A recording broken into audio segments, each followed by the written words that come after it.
হাদিস শরীফের মধ্যে আছে আল হালালু বাইয়িনুন ওয়াল হারামু বাইয়িনুন। হালালটা সুস্পষ্টভাবে বর্ণনা আছে, হারামটা সুস্পষ্টভাবে বর্ণনা আছে। ওয়া মা বাইনা যালিকা মুস্তাবাহুন। তবে কিছু জিনিস হারাম জায়গা আছে, সন্দেহপূর্ণ কিছু রাস্তা আছে। একটা রাস্তা ক্লিয়ার, হেদায়েতের রাস্তা, হালালের রাস্তা, জায়েজের রাস্তা।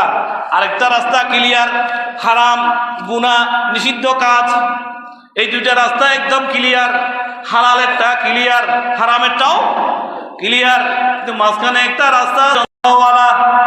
ওয়া মা বাইনা যালিকা মুস্তাবাহুন, উভয়ের মাঝখানে সন্দেহপূর্ণ একটা জায়গা আছে।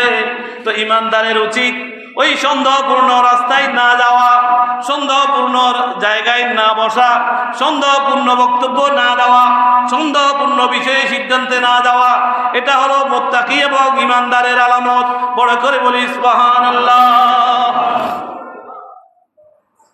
হাদিস শরীফের মধ্যে এসেছে লিকুল্লে মালিকিন হেমান, প্রত্যেক রাজা বাদশার একটা নির্দিষ্ট বাউন্ডারি আছে, প্রত্যেক রাজা বাদশার নির্দিষ্ট একটা ঘেরাও আছে, সীমানা আছে, যেটাকে আমরা কি বলি? বাউন্ডারি ওয়াল বলি। কি বলি? বাউন্ডারি ওয়াল বলি। একজন চাষা কৃষক যখন তার ক্ষেত খামার লাগায়, তখন চারিদিকে একটা বেড়া দেয়, ফ্যান্টাসি দিয়ে দেয়। তো আল্লাহর সেরকম একটা বাউন্ডারি ওয়াল আছে।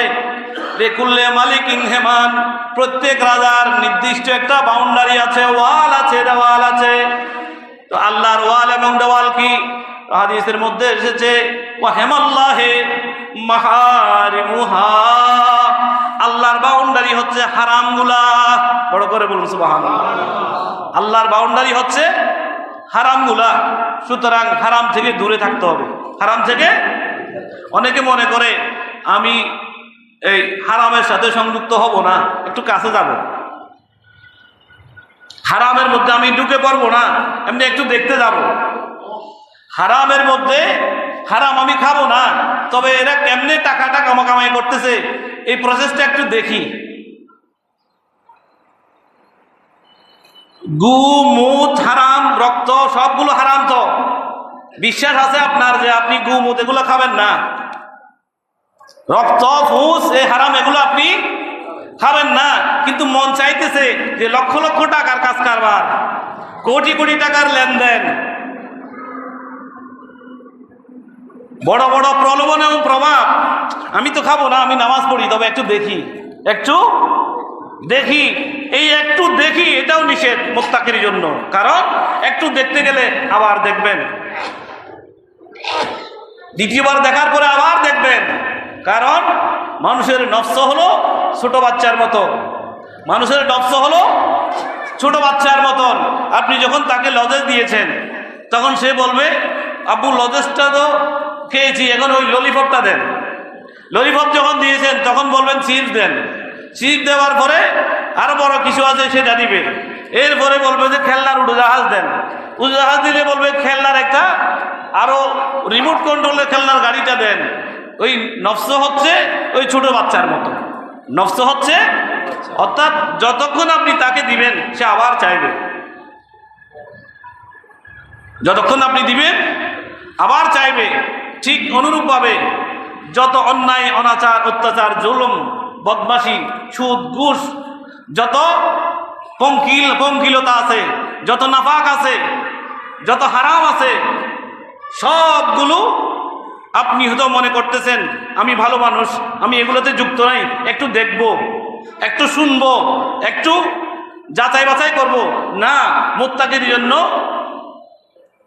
দায়িত্ব হচ্ছে, কর্তব্য হচ্ছে ওই একটু দেখা থেকেও যেন বিরত থাকি, একটু দেখা থেকেও বিরত থাকি। যে কোনো হারাম কাজ, যে কোনো খারাপ কাজ, যে কোনো অন্যায় কাজ, যে কোনো নিষিদ্ধ কাজ যে সূচনা হয়, সূচনাতেই বন্ধ করে দিতে হবে, সূচনাতেই বন্ধ করে দিতে হবে। আমরা আমাদের সমাজের আশেপাশে অনেক যুবকদেরকে দেখতেছি, এটা অনেক যুবকদেরকে দেখি এরা ড্রাগ এডিক্টেড।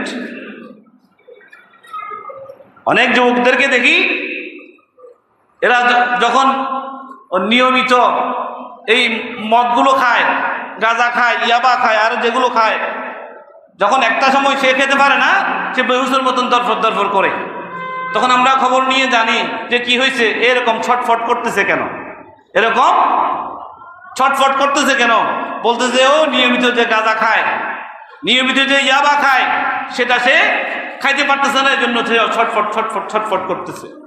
দেখুন, এই যে গাঁজা খাওয়া, এই যে মদ্যপান করা, হিরোইন খাওয়া, ইয়াবা খাওয়া, সে যে ড্রাগ এডিক্টেড হয়ে বেহুশের মতন ছটফট ছটফট ছটফট ছটফট করতেছে, সেটা সূচনা হয়েছে কি দিয়ে? সিগারেট দিয়ে শুরু হয়েছে, বিড়ি দিয়ে, বিড়ি সিগারেট দিয়ে শুরু হয়েছে। পরবর্তীতে এমন পর্যায়ে গেছে, সে যখন ইয়াবা পাচ্ছে না, সে বেহুশ হয়ে যাচ্ছে, গাল দিয়ে ফেনা বের হয়ে যাচ্ছে, চোখে মুখে দিয়ে পানি বের হচ্ছে। কেন? কারণ সে এখন এত বেশি ওই নফসানিয়তকে এত বেশি জায়গা দিয়েছে, সে আর কন্ট্রোল করতে পারতেছে না। তো কিতাবের মধ্যে এসেছে যে ছোট বাচ্চাকে যেভাবে আপনি দমন করেন, যে ওটা খাওয়া যাবে না, ওটা খাওয়া যাবে না, ওটা খাওয়া যাবে না, নফসকেও সেভাবে কি করতে হবে? দমন করতে হবে। নফস মানুষকে নাচায়, নফস মানুষকে নাচায় এবং নফস মানুষকে সবসময় খারাপের দিকে নির্দেশ দেয়। ইন্নান নফসা লাম্মারাতুন বিসসুএ, নফস সবসময় নির্দেশ দেয় মানুষকে খারাপের কাজে যাও, জেনার কাজে যাও, বদমাশের কাজে যাও, জুলুমের কাজে যাও, অত্যাচারের কাজে যাও, সীমা লঙ্ঘন করো, ইবাদত ভালো লাগে না। এই সব নির্দেশনাগুলো, এগুলো নফসের নির্দেশনা। এই নফসের সাথে আপনি যদি বিপরীত কাজটা করেন, সেটার নাম হচ্ছে ইবাদত। বড় করে বলুন সুবহানাল্লাহ। নফসের বিরুদ্ধে আপনার সিদ্ধান্ত, যে কোনো সিদ্ধান্ত, যে কোনো কাজ, এটার নাম ইবাদত। বড় করে বলুন সুবহানাল্লাহ। আমরা মনে করি যে শুধুমাত্র নামাজের নাম ইবাদত নয়, শুধুমাত্র